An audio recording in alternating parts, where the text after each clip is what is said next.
बिस्मिल्लाहिर्रहमानिर्रहीम। अस्सलाम वालेकुम। मैं हूँ शाकिर महबूब और मैं आज आपको एक प्रोडक्ट ऑर्डर शीट बनाने का तरीका बताने लगा हूँ कि किस तरीके से आप एक्सेल में अपने वेंडर की प्राइसेस सारी पुट अप कर दें और उस शीट में जो बेस्ट प्राइस होगी, जो लोवेस्ट प्राइस होगी किसी भी वेंडर की, वो आपको पता चल जाए कि कौन सा वेंडर जो है कौन सी प्रोडक्ट लोवेस्ट प्राइस पे दे रहा है, तो उसको आप ऑर्डर कर सकेंगे। इस एक्सेल में मेरे पास ये 4 वेंडर्स हैं, वेंडर ए, वेंडर बी, वेंडर सी और वेंडर डी। एक शीट है मेरे पास प्रोडक्ट लिस्ट की। ये प्रोडक्ट लिस्ट जो है ये मेन शीट है। जब भी कोई प्रोडक्ट आप बाय करना चाहेंगे और कोई किसी वेंडर से आप कोटेशन मंगवाएंगे, तो उस प्रोडक्ट को सबसे पहले यहाँ इस शीट में रजिस्टर करना होगा और इस शीट में रजिस्टर करने के बाद आप को यही जो लिस्ट है, ये लिस्ट वेंडर्स में भी सिलेक्शन के लिए अवेलेबल हो जाएगी। यहाँ पे वेंडर्स में मैंने जो प्रोडक्ट सिलेक्शन का ऑप्शन दिया है, इसमें मैंने डाटा वैलिडेशन यूज़ किया है। डाटा वैलिडेशन के थ्रू यहाँ से एक ड्रॉप डाउन मेन्यू अपीयर हो जाता है, जिसमें आप अपनी जो भी रिक्वायर्ड प्रोडक्ट है वो आप सिलेक्ट कर सकते हैं और इसके आगे जो वेंडर ने प्राइस कोट होगी, यहाँ पे वो प्राइस डालेंगे। इसी तरह वेंडर बी के साथ भी यही है। 3 इसके कॉलम है, प्रोडक्ट नेम है, यूनिट है और प्राइस है, और बाकी दोनों वेंडर्स में भी यही चीज़ है। इसके बाद एक मेन कंपैरिजन शीट है, जिसमें आप सारे प्रोडक्ट्स की सारे वेंडर्स की प्रोडक्ट को आप कंपेयर करने के लिए समराइज कर सकते हैं। इस शीट में अब ओनियन है, ओनियन की वेंडर ए ने क्या प्राइस दी है, वेंडर बी, वेंडर सी, वेंडर डी ने क्या प्राइस दी है, वो सारी प्राइसेस आ रही हैं। फर्दर इस शीट में जो लास्ट कॉलम है, इस कॉलम में जो बेस्ट लोवेस्ट प्राइस होगा, जो भी वेंडर, उस वेंडर का नेम आ जाएगा। जैसे यहाँ पे वेंडर बी की प्राइस जो है वो 70 है ओनियन की। एक ने 80 कोट की है, एक ने 70 है, 75 है और 105 है। जो लोवेस्ट प्राइस है वो 70 है, तो यहाँ पे वेंडर बी सिलेक्ट हो चुका है। इसी तरह नीचे जो लोवेस्ट प्राइस है वो वेंडर बी आ गया और इसी तरह सारी पूरी शीट में ही वर्किंग है। अगर कोई वेंडर जो है वो किसी प्रोडक्ट की प्राइस कोट नहीं करता, तो वो जो इसकी रेलेवेंट सेल होगा वो ब्लैंक होगा। फॉर एग्जांपल यहाँ पे सी ने स्मॉल पीस का कोई प्राइस कोट नहीं हुई। अगर हम सी में जाके देखें तो स्मॉल पीस नहीं आ रहा, तो स्मॉल पीस अगर आप यहाँ पे ऐड करना चाहते हैं तो आप यहाँ पे स्मॉल पीस जो है वो सिलेक्ट करेंगे। इस तरीके से यहाँ से इसको ड्रैग करेंगे और स्मॉल पीस सिलेक्ट करेंगे और केजी ही प्राइस है और इसकी प्राइस दे देते हैं हम 75। तो ये जो प्राइस आपने जैसे ही यहाँ पे 75 एंटर की है, ये मेन शीट में यहाँ पे अपीयर हो जाएगी। तो अब ये जो प्राइस है 75 सबसे लोवेस्ट है, तो वेंडर सी का नाम यहाँ पे सिलेक्ट हो गया है।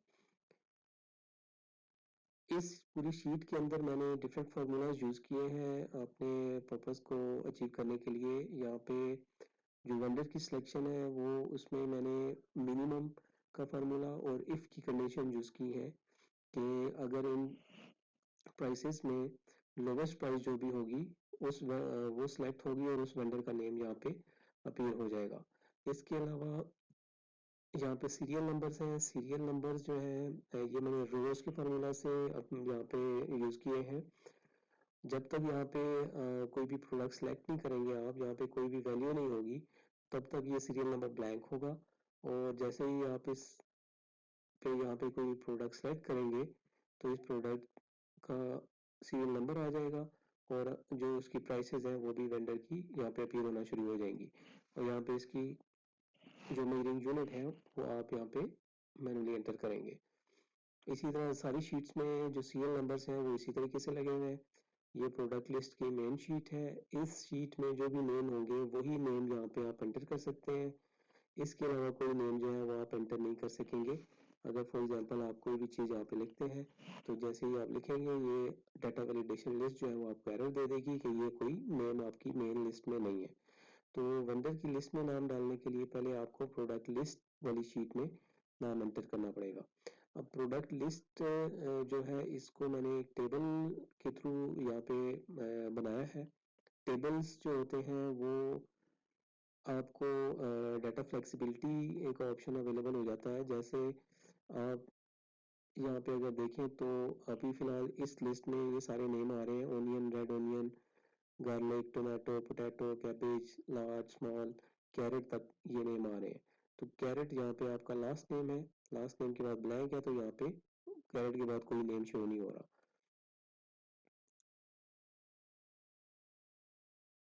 अगर आप कोई भी नेम यहाँ पे एंटर करेंगे, जैसे ही मैं कोई भी प्रोडक्ट डाल देता हूँ,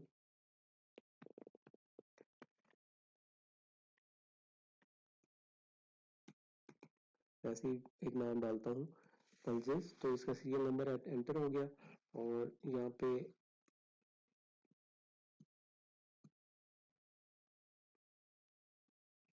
इसकी मेजरिंग यूनिट डाल दें। अब ये जो पल्सेस हैं ये इन वेंडर्स की लिस्ट में भी अपीयर होना शुरू हो जाएंगी। जैसे ही आप यहाँ पे देख सकते हैं, पहले यहाँ पे कैरेट तक आ रहा था, अब ये पल्सेस भी यहाँ पे अवेलेबल हो गई हैं। और इसी तरह ये बाकी वेंडर्स में भी यही चीज यूज होगी। तो टेबल्स का ये फायदा होता है कि आपका जो डाटा वैलिडेशन की लिस्ट है ये स्टैटिक से डायनामिक बन गई है।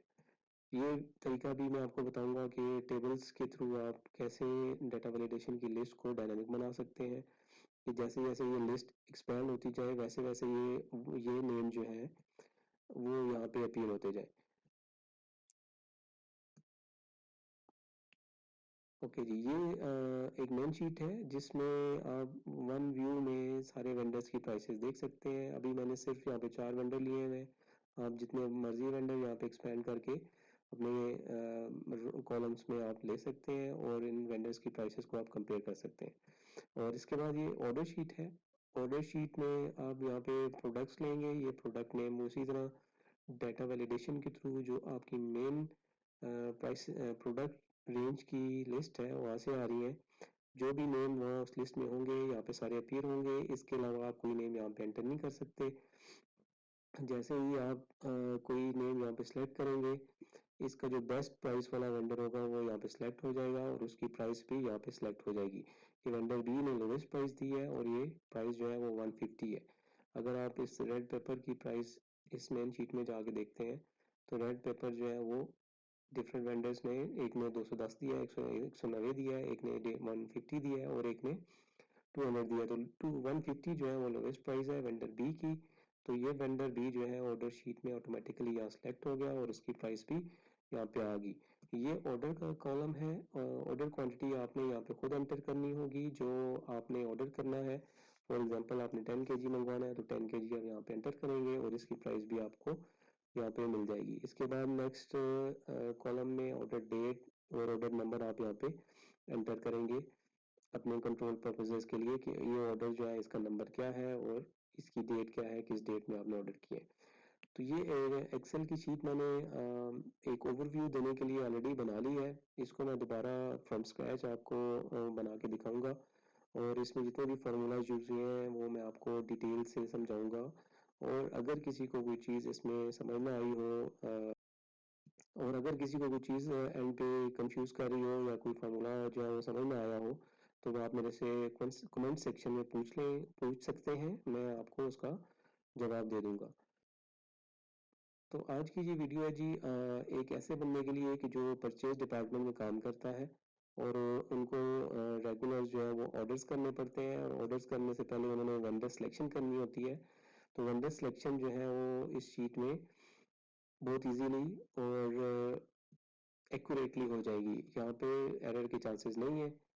आप जो भी लोवेस्ट वेंडर होगा उसकी प्राइस ऑटोमेटिकली सेट हो जाएगी।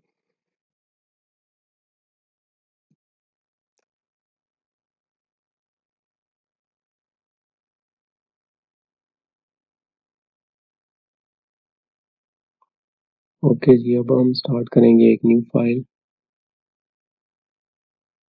और इस फाइल में सबसे पहले जो ये प्रोडक्ट्स की फाइल होगी, इसके बाद हम शीट्स बनाते हैं वेंडर लिस्ट, वेंडर ए, इसके बाद वेंडर बी और इसके बाद वेंडर सी।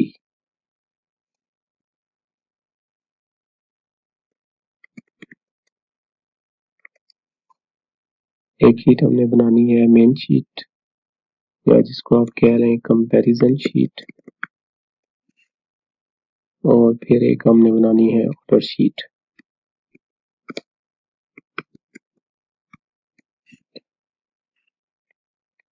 प्रोडक्ट्स की लिस्ट जो है ये मैं दूसरे प्रोजेक्ट से ही कॉपी कर लेता हूँ।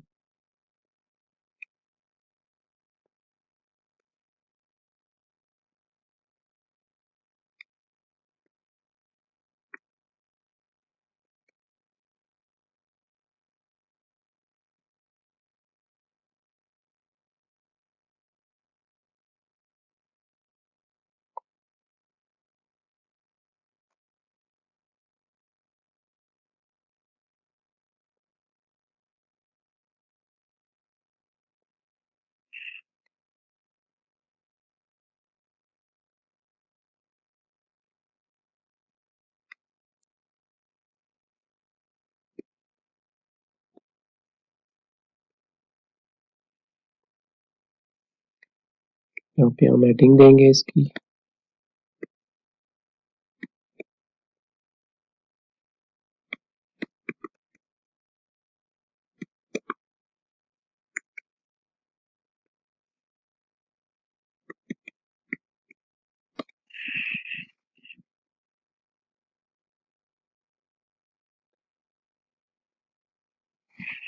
हमने यहाँ पे सीरियल लगाने हैं। सीरियल लगाने के लिए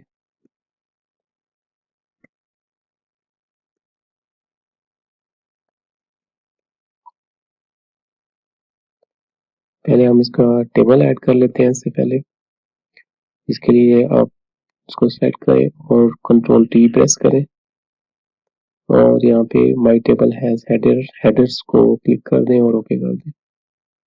ये टेबल ऑटोमेटिकली ऐड हो जाएगा।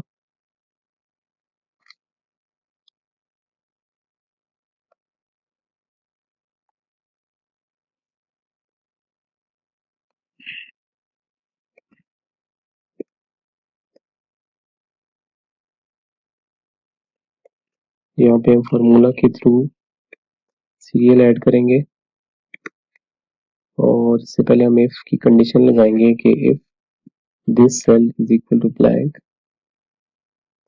देन ब्लैंक, एल्स क्या करे, और रो का फार्मूला लगाए और A2 रो नंबर दे दे।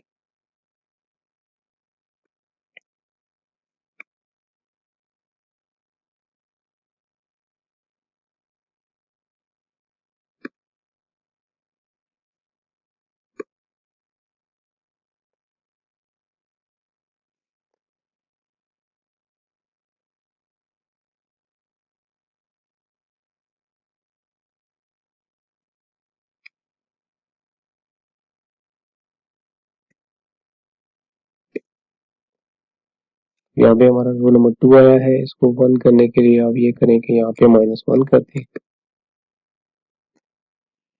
तो ये फार्मूला ऑटोमेटिकली स्टार्ट हो गया। अब यहाँ पे आपको भी प्रोडक्ट ऐड करेंगे तो सीरियल नंबर खुद ही ऐड हो जाएगा।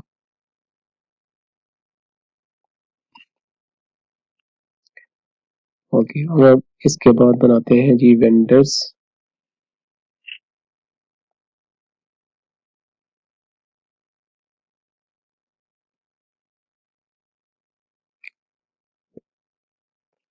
वेंडर्स के लिए सबसे पहले सीरियल नंबर,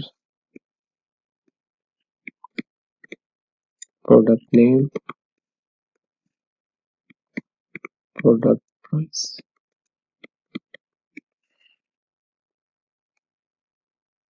और इससे पहले हमने यहाँ पे एक यूनिट का बनाना है कि आपकी जो प्रोडक्ट है इसका यूनिट क्या है, केजी है, लीटर्स है। यहाँ पे हम वही फॉर्मूला ऐड करेंगे, if this cell is equal to blank then blank करने के लिए आप डबल कोट लगाते हैं, डबल इन्वर्टेड कॉमास। अगर ये रो ब्लैंक है, सेल ब्लैंक है तो ब्लैंक ही रखे, अदरवाइज रो का फॉर्मूला लगाए और A2 रो लगा दे और -1 कर दे उसमें और parenthesis क्लोज। हम यहाँ पे 15 रो तक ले जाते हैं इसको। अब हम यहाँ पे ऐड करेंगे प्रोडक्ट्स के लिए हम लगाएंगे डाटा वैलिडेशन। इसके लिए आप डाटा में जाएं, डाटा वैलिडेशन और डाटा वैलिडेशन को क्लिक करें, एनी वैल्यू को लिस्ट में चेंज करें और कर्सर को यहाँ पे प्लेस करके प्रोडक्ट्स में जाएं और ये प्रोडक्ट को सिलेक्ट कर दें। प्रोडक्ट की सिलेक्शन दे दी हमने। इसके बाद आपने ये करना है कि जो आर्ट से पहले डॉलर साइन आ रहा है इस डॉलर साइन को रिमूव कर दें। इससे ये होगा कि आपका ये जो डाटा वैलिडेशन लिस्ट है ये डायनामिक बन जाएगी। जैसे ही आप नीचे कोई प्रोडक्ट ऐड करेंगे